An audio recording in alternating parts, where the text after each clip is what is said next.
Hello, good morning, one and all. Murky morning. It's actually 6:30 in the morning. This is the only chance that I'm going to get to do anything today. So yeah, another defeat on the road. It's a tricky one, this, isn't it? Because everything before the game was obviously about their bizarre manager situation. Middlesbrough are one of them clubs where you don't necessarily like them. They're a pain in the arse to play, but you always kind of respect them a little bit because they've got a good chairman. He's got his best interests of the club at heart, and you actually feel like he's been kicked in the teeth by that manager there. And when I first saw that, you letting your manager go speak to someone else like 5 hours, 3 hours, 2 hours before a kick off, you kind of think that's crazy. But then on the other hand, you think, nah, fair, fair dues. You know what I mean? Like, listen, you give the guy a 3 month contract, you back him in the transfer market, and then 3 months later, he's like, oh yeah, see ya. Get me. So yeah, fair play to that club. Look, I think from the get go, and it's something that I brought up before, well, in reflection of the Millwall game, that the same starting 11, was it to simply win them 2 games and then worry about Boro after, or is it that really that it's his only real strong 11? I think we looked leggy from the off. I think 3 players in particular, or 4 really. I think the energy levels from the front 2 were low. I thought Dimmy looked a yard off, and I thought as the game wore on, Doyle looked a bit leggy as well. So, but I mean, especially with the likes of Doyle, when you're going from really sort of only not a bit part, but obviously when he was starting, he was playing an hour to 70 minutes, or he was coming on, and then all of a sudden you're into three 90s in a week, and I think it shows up the not glaring, but something I did mention before as well, that I don't feel this squad is as deep as we all thought it was. Obviously the Peck injury, not ideal. Obviously we hope he's okay. But I've got no problem with Len. I'm a massive advocate of Lennon. I think he's terrific. Didn't have his greatest game yesterday, but I don't think anyone did really. I mean, on reflection to previous away games, yes, I have to agree with the manager. It was undoubtedly a step forward. It still lacks what we lack in a lot of games, which was that final bit of quality.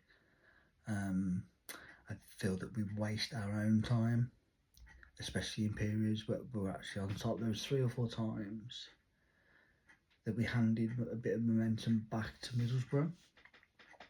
We were ramping up pressure, and our tempo was increasing, and then we slow it down again for no reason. And that, I don't even necessarily mean in our actual play,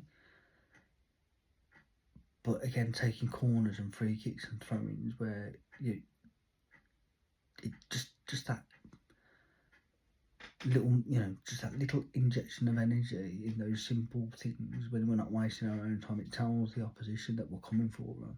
Even if the play itself isn't that threatening, it's just that attitude. I think we lack that sometimes, and I don't know where that comes from. I don't know whether that's the players or a bit of tiredness, or I don't know. But it was definitely better because I said after the Millwall game, look, obviously we're not going to go to Middlesbrough and create 10, clear cut chances, but we created 2 or 3, I have to say, I mean, Dimmy, man, that's where'd that come from? We haven't had any of that in the box at all this season. That pouncing on that slight opportunity. So yeah, and we dragged ourselves back into it after giving away a very, very poor goal. Fry was their biggest player. Why is Cochrane marking him?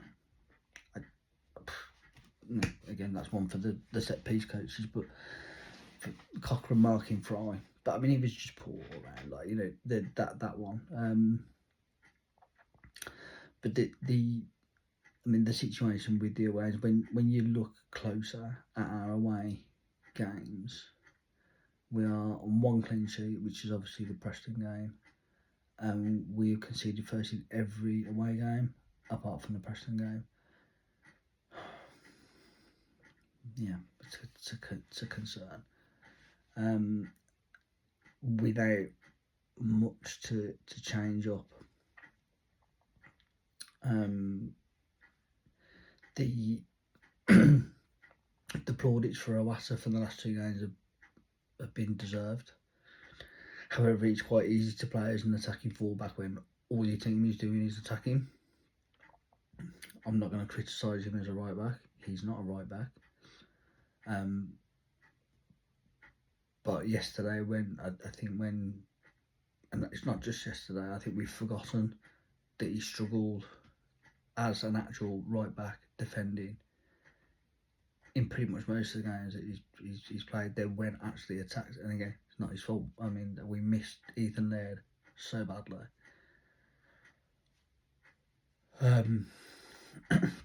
So yeah, not annoyed at the performance. You're annoyed at certain little bits of, I mean, I'm never one to criticise players that miss chances, but the Jay's one especially. Oh, Jay, you got to do better than that, kid. You have to do better than that with that one-on-one. All that time to think about it, and you let it get stuck under your feet.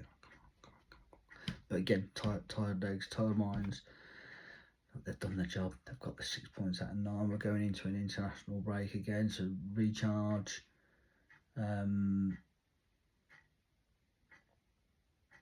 Got January coming up as well. Very interesting, but we'll talk about January closer to the time. But I think there's a glaring need for a little bit more quality in the depth of what we've got going on.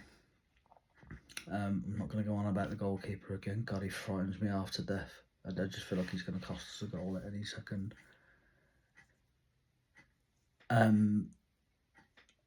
But the big takeaway from this week is the full takeover by Knighthood, and listen, it's crazy with what they have done to the squad and what they have done to this club. But, with revenues and putting us on the map and the revamps and the plans, and to have done all that with just 49% of the club is just insane. So it's really very exciting. To know what's coming, but I think if we going back to the team and the squad, I think if there isn't really any activity in January, I think we're pretty much going to be where we are come the end of the season, which is fine. It will be a case of win one, lose one, win one, lose one. So we're probably going to be going from one end of the spectrum to the other pretty much every other week, where we go, okay, we played really well, we won 2-3-0, and then sitting here a week after going, oh God, we didn't really play all that well and we lost 2-1 or whatever. But that's okay. International right now, boring. God, I hate internationals. But yeah, I think the major takeaway is it was what it was.